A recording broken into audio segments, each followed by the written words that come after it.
Hello' students, তোমালোকৰ কাৰণে আজি লৈ আহিছোঁ ইণ্টাৰনেটৰ তিতা মিঠা এইটো চেপ্টাৰ। তোমালোকক মই 100% গেৰাণ্টি দিছোঁ, ইয়াৰ পৰা তোমালোকৰ আহিবই কোৱেশ্যন। যিসকল 2025ত মেট্ৰিক দিবা, তোমালোকে কোৱেশ্যনবিলাক চাই লোৱা। মই কি 100% কমন দিছোঁ তোমালোকক। যদি এতিয়াও পঢ়া নাই কোৱেশ্যনকেইটা পঢ়িবা। প্ৰথমত কৈছোঁ তোমালোকৰ 1 মাৰ্কৰ যিকেইটা আছে 5টা আছে, এই 5টাই পঢ়িবা। ইয়াতে কমন পড়াৰ কোনো দৰকাৰ নাই। তাৰপিছত তোমালোকে 2 নম্বৰ কোৱেশ্যনটো চাবা। WW বা OF কি এইটো চাবা। এইটো 100% কমন হয় 2 মাৰ্কৰ।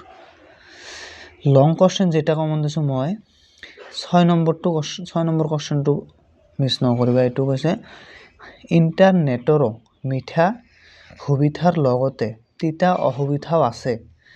কথাষাৰৰ বক্তা কোন? ইণ্টাৰনেটৰ সুবিধা আৰু অসুবিধাৰ বিষয়ে পাঠৰ আধাৰত বুজাই লিখা। এইটো কোৱেশ্যন 2025 মই ইয়াত দি থৈছোঁ। এইটো তোমালোকৰ আহিব। এইটো কোৱেশ্যন যদি পঢ়া নাই এতিয়া তোমালোকে পঢ়ি লোৱা। 100% কমন হয়, এইটো আহিবই। যদি পঢ়া নাই, যদি এনচাৰ লাগে মোক ক'বা, মই দি দিম।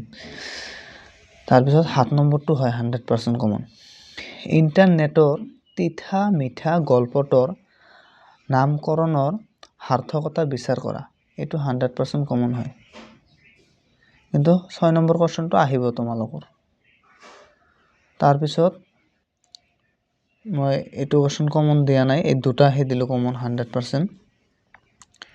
তাৰপিছত তোমালোকে ইয়াতে 2 মাৰ্কৰ হ'ব। ইয়াৰ পৰা তোমালোকে 2 মাৰ্কৰ কেইটা কমন নপঢ়ি চাই ল'বা।